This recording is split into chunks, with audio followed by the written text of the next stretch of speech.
আজকে আপনাদের মাঝে ছোট্ট একটি গল্প শেয়ার করব। গল্পটি শেষ পর্যন্ত শুনবেন, অনেকেরই কাজে আসবে।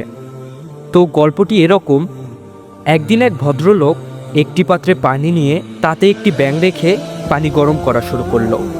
পানির তাপমাত্রা বৃদ্ধি পাওয়ার সাথে সাথে ব্যাঙটিও তার শরীরের তাপমাত্রা বৃদ্ধি করে সহনীয় পর্যায়ে নিতে শুরু করলো। যদিও সে চাইলেই লাফ দিয়ে বেরিয়ে যেতে পারত, কিন্তু সে তা না করে সহ্য করতে থাকে।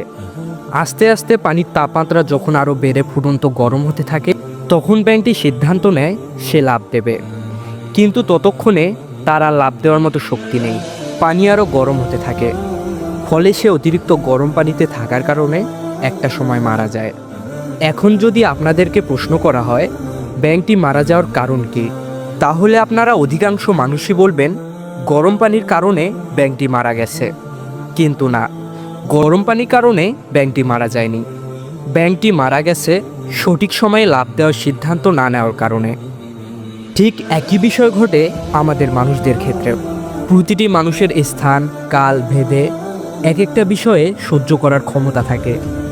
আমাদের প্রত্যেকের মনে রাখতে হবে, ক্ষমতা থাকা অবস্থায় সঠিক সিদ্ধান্তটি সঠিক সময় নিতে হবে। আবেগ ভালোবাসা দেখিয়ে দেরিতে সিদ্ধান্ত না নিয়ে সঠিক সময়ে সঠিক সিদ্ধান্ত নেওয়া উচিত।